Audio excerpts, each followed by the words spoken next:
yang didamkar. Sedangkan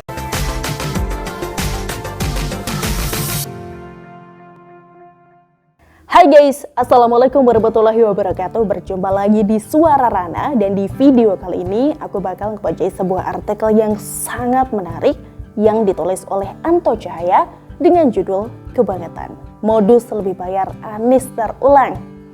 Tapi guys, sebelumnya yuk aku ajak kalian semuanya ya untuk mengingat sedikit soal Anies Baswedan.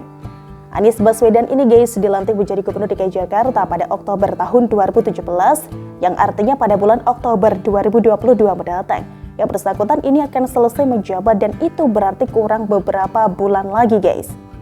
Selama menjabat, jika kita mau objektif menilai ya ini memimpin DKI Jakarta ya biasa-biasa saja, tidak ada yang istimewa. Bahkan banyak pihak yang menganggapnya telah gagal guys. Anies Baswedan ini sebagai salah satu tokoh nasional dan itu sebuah keniscayaan.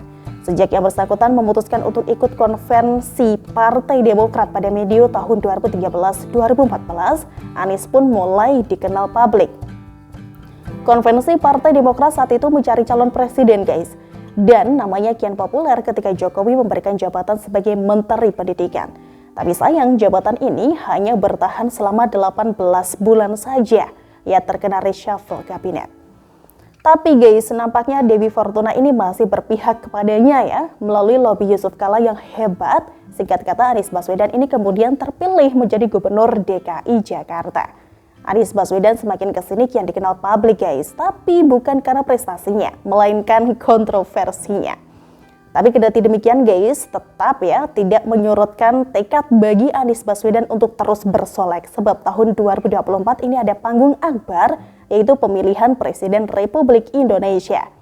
Nah, panggung inilah yang nampaknya menjadi tujuannya guys. Anies dan timnya ini kian pede saja setelah lembaga survei kerap menempatkan dirinya di top of mind, yaitu 3 besar calon presiden. Ia bersaing dengan Prabowo Subianto dan juga Ganjar Pranowo. Ini cukup paradoks juga guys, jika dilihat dari sisi kepemimpinannya selama ini di DKI Jakarta. Memang disayangkan ya, sejauh ini belum ada survei yang khusus menilai tingkat kepuasan kinerja seorang kepala daerah, baik bupati, wali kota ataupun juga gubernur, sehingga kita tidak dapat melihat berdasarkan persentase. Anies ini nampaknya juga memiliki ceruk pasar pemilih tersendiri guys, terutama dari kelompok Islam konservatif, yang berafiliasi dengan PKS, ex-FPI, ex-HTI, oposisi, dan juga sejenisnya. Kemampuan tata katanya ini memang tidak perlu diragukan lagi ya guys, yang mampu membius masyarakat dengan kata kalimatnya tersebut. Tapi melalui kekuatan kata kalimatnya yang nampak indah tersebut, Anies Baswedan ini justru banyak keserimpet sebenarnya. Janji-janji manis Anies banyak yang membelit diri sendiri. Sebetulnya guys, jika kita mau jujur ya, tidak terhitung banyaknya janji Anies Baswedan selama kampanye yang tidak sesuai dengan kenyataan. Sebagai contoh saja, program-program unggulan juga andalan semasa kampanye seperti program rumah DP 0 rupiah. Faktanya guys, setelah berjalan mengalami banyak koreksi alias berubah-ubah. Mari kita lihat faktanya guys, dilansir oleh Kompas.com pada Oktober 2021 lalu, Gubernur DKI Jakarta Anies Baswedan mengakui bahwa realisasi pembangunan hunian DP 0 rupiah ini masih sedikit dibandingkan janji kampanyenya. Dia menjelaskan unit yang berhasil dibangun oleh BUMD DKI Jakarta Perumda Pembangunan Saranajaya ini hanya 780 unit saja. Sementara data rencana pembangunan jangka menengah daerah atau RPJMD 2017 sampai 2022, DKI Jakarta tertulis target pembangunan rumah DP 0 rupiah ada sebanyak 232.214 unit. Saya ulangi ya, 232.214 unit. Sekali lagi guys, saya sebutkan biar pembaca dan juga pendengar ingat. Dari target 232.214 unit baru terrealisasi 780 unit saja. Itu artinya guys baru 0,003% yang terrealisasi. Padahal jabatan Anies ini sudah masuk 5 tahun loh. Dan yang paling menyedihkan lagi nih guys, program unggulan kampanye Anies soal rumah DP 0 rupiah ini juga menjadi bancakan dan dikorupsi anak buahnya, dan negara pun dirugikan sebesar 152 miliar rupiah. Ini juga tidak kalah menariknya nih guys, dan juga masih hangat ya hingga sekarang, yaitu terkait dengan sumur resapan yang menjadi salah satu andalan Anies Baswedan. Dan apa yang terjadi kemudian guys? Begitu banyak timbulkan masalah yang tidak berkesudahan ya. Dari sumur resapan yang sudah jadi, ini akhirnya dibongkar kembali, kemudian ditambal dan juga selanjutnya dilobangi kembali. Maka banyak meme yang bersebaran di sosial media, gali lobang, tutup lobang. Puncaknya ini anggaran untuk sumur resapan yang salah satu andalan Anies pada anggaran tahun 2022 dinolkan alias ditiadakan. Sebab terbukti tidak memberikan pengaruh apa-apa terhadap banjir di Jakarta. Justru sebaliknya guys, timbulkan masalah baru. Jalan jadi rusak dan rakyat ini seperti menghadapi ribuan ranjau darat yang sewaktu-waktu dapat membuatnya celaka. Ini jelas memalukan sekali guys.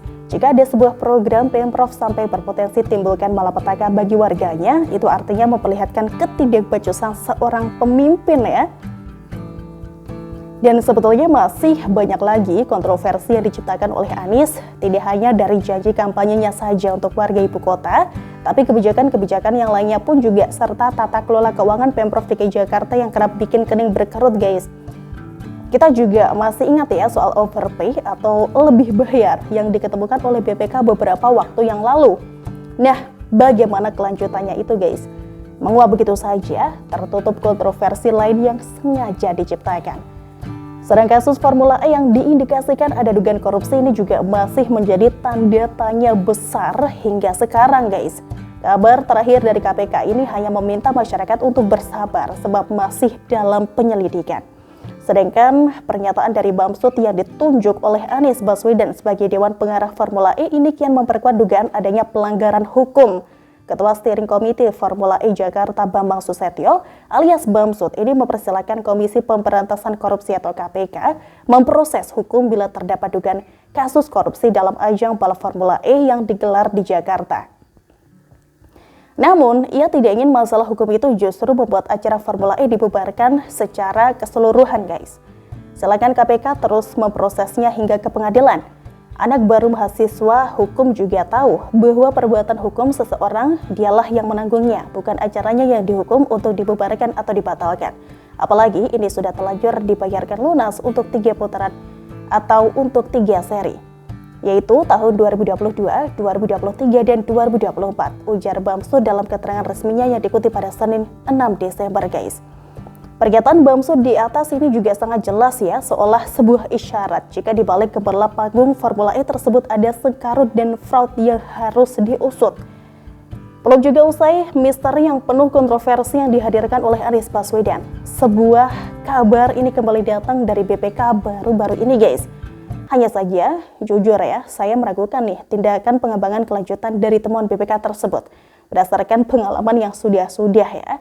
Diberitakan Badan Pemeriksa Keuangan atau BPK ini menemukan fakta adanya belanja yang tidak sesuai atau melebihi ketentuan yang terjadi pada Pemprov DKI Jakarta. Dan ini pun angkanya juga tidak main-main guys, meski tidak sebesar kasus sebelumnya. Hal tersebut terungkap dalam ikhtisar hasil pemeriksaan semester atau IHPS 1 tahun 2021 seperti dikutip CNBC Indonesia dalam lampiran dokumen tersebut pada Selasa 7 Desember 2021. DKI Jakarta misalnya, diketemukan sebanyak 5 masalah yang berkaitan dengan belanja yang tidak sesuai atau melebihi ketentuan dalam pagu anggaran sebesar 10 miliar rupiah. Nah, masalah tersebut meliputi diantaranya guys, pertama, ada pembayaran gaji tunjangan kinerja daerah.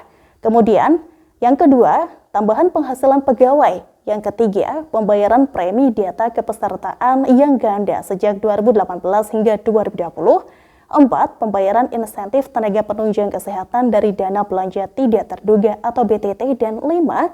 Kesalahan penyaluran dana bantuan operasional sekolah atau BOS. Selain itu guys, BPK pun juga mencatat ada masalah pencatatan yang belum dilakukan atau tidak akurat ya, yang dilakukan oleh Pemprov DKI Jakarta. Mulai dari pencatatan ganda aset tetap tanah dan selisih pencatatan luas bidang tanah antara kartu inventaris barang atau KIBA dan bukti kepemilikan. Kemudian penata usahaan pencatatan aset tetap pada KIB belum memadai, antara lain belum didukung dengan perincian identitas aset yang lengkap, akurat, dan informatif, serta dicatat secara gabungan atau tidak diperinci. Dan yang terakhir guys, pencatatan terhadap aset tetap peralatan dalam kondisi rusak berat yang masih tercatat pada KIBB. Ini terlihat lucu ya sekaligus wagu. Mengapa terus terjadi berulang kali? Maka tidak berlebihan jika kita dapat memberikan sebuah kesimpulan bahwa tata kelola keuangan Pemprov DKI Jakarta memang buruk. Tapi anehnya DKI Jakarta ini malah dapat WTP atau wajar tanpa pengecualian dari BPK. Tapi guys, bagaimanapun upaya peles-memeles itu, ini tentu potret buram bagi seorang Anies Baswedan yang oleh sebagian partai politik dan sebagian masyarakat didukung menjadi capres di tahun 2024. Bagi kita yang berpikir secara logika sehat ini bertanya, ada apa dengan mereka? Apakah fakta-fakta yang terungkap selama ini tidak cukup untuk membuka paradigma? Sederhananya begini guys, jika diberi tanggung jawab seluas DKI Jakarta saja banyak memberi jalan modus dan terbukti tidak becus, apalagi seluas Nusantara. Apa ya, cukup modal cas-cis-cus. Demikian, salam dari Anto Cahaya. Gimana nih guys menurut kalian? Tulis pendapat kalian di kolom komentar ya. Terima kasih sudah nonton Suara Rana episode kali ini. Kita ketemu lagi besok. Bye-bye. Wassalamualaikum warahmatullahi wabarakatuh.